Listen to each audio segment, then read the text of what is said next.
নমস্কার ক্লাস 4 এর ছেলেমেয়েরা, তোমাদের আজকে আমি মালগাড়ি কবিতাটা পড়াবো। মালগাড়ি কবিতাটা পড়তে গিয়ে কবি প্রেমেন্দ্র মিত্র তার সম্বন্ধে আমরা প্রথম কিছু জেনে নিই। 1903 সালে প্রেমেন্দ্র মিত্রের জন্ম হয়।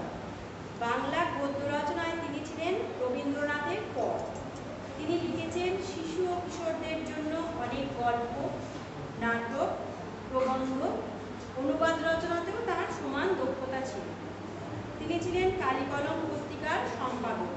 কল্লোল পত্রিকা তৎকালীন বাংলা সাহিত্যের ইতিহাসে কল্লোল পত্রিকা একটা বিখ্যাত পত্রিকা, সেই পত্রিকার সঙ্গেও তিনি যুক্ত ছিলেন।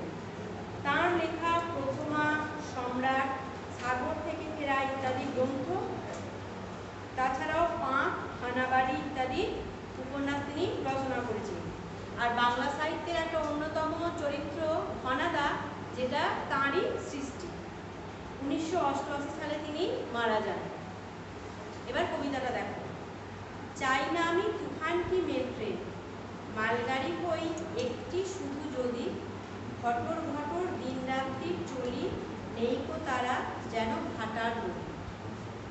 আমরা জীবনে অনেকে অনেক কিছু হতে চাই, কিন্তু কবি বলছেন যে তিনি তুফান কি মেল ট্রেন অর্থাৎ এক্সপ্রেস ট্রেন তিনি হতে চান না।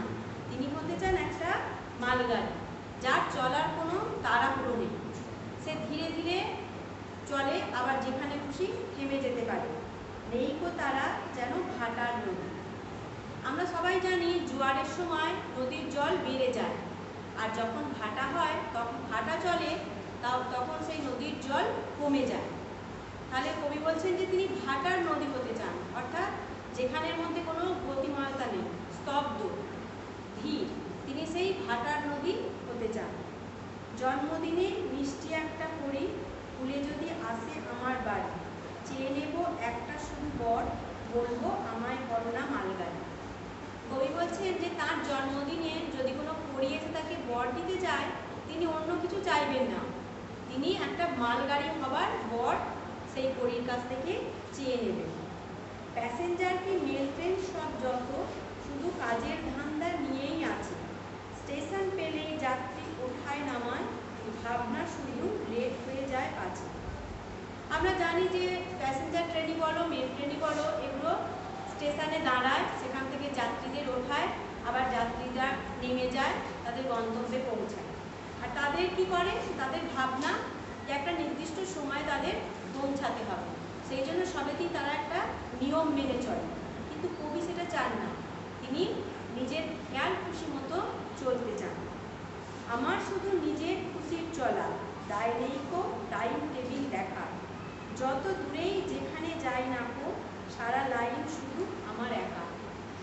একটু আগে তোমাদের বললাম যে ট্রেনগুলো, প্যাসেঞ্জার ট্রেন বলো কি মেল ট্রেন বলো, তারা একটা সময় তালিকা বা টাইম টেবিল মেনে চলে। সেই সময় অনুযায়ী তারা প্রত্যেক স্টেশনে দাঁড়ায়, সেখানে যাত্রীদের নামায়, আবার যাত্রীদের ওঠায়। কিন্তু কবি বলছেন যে তার চলার মধ্যে কোনো দায়িত্ব থাকবে না, তিনি নিজের খেয়াল খুশি মতো চলবেন। আর তিনি যত দূরেই যেতে চান, সেই সমগ্র লাইনটা যেন তার একার হয়।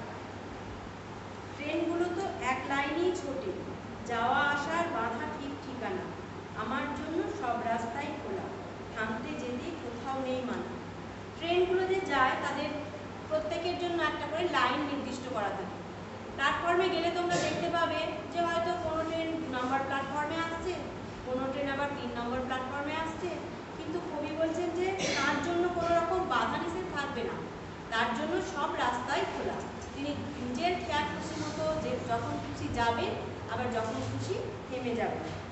ওরা যখন হাঁস ফাঁসিয়ে মরে, যাচ্ছি যাব করেই আমার যাওয়া, ওরা শুধু পৌঁছতে চায় ছুটে, আমার সুখ তো অশেষ চলতে পাওয়া। ট্রেনগুলো, মেল ট্রেন বা প্যাসেঞ্জার ট্রেন, তারা হাঁসফাঁস করে মরে, অর্থাৎ তারা নির্দিষ্ট সময়ে যেতে চায়। কিন্তু কবি কিভাবে যেতে চান, যাচ্ছি যাব, এইভাবে তিনি যেতে চান। আর তার সুখ কিসে, অশেষ চলতে পাওয়া, শেষ না হওয়ার পথ চলাই হচ্ছে তার সুখের ঠিকানা। এই কবিতাটা আসলে একটা রূপক কবিতা।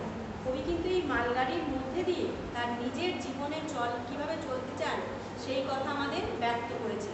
তিনি তার জীবনের ক্ষেত্রে কিন্তু অখণ্ড স্বাধীনতা চান, সেখানে কোনো বিধি নিষেধের বেড়াজালে তিনি আবদ্ধ হতে চান না। তিনি নিজের স্বাধীনে খেয়াল খুশি মতো নিজের জীবনটাকে কাটাতে চান। অখণ্ড স্বাধীনতাই হচ্ছে তার জীবনের একমাত্র কাম্য। তাহলে তোমরা এই কবিতাটা খুব ভালো করে পড়বে। প্রথম 8 লাইন কবির নাম সহ মুখস্থ করবে। ওটা কবিতাটাই পড়বে, কেননা যেখান থেকে হোক লাইন তুলে প্রশ্ন তোমাদের হতেই পারে, কিন্তু প্রথম 8 লাইন তোমরা কবির নাম সহ একদম পূর্ণচ্ছেদ, কমা এগুলো কোথায় কি আছে দেখে ভালো করে মুখস্থ করবে। এরপর তোমাদের এই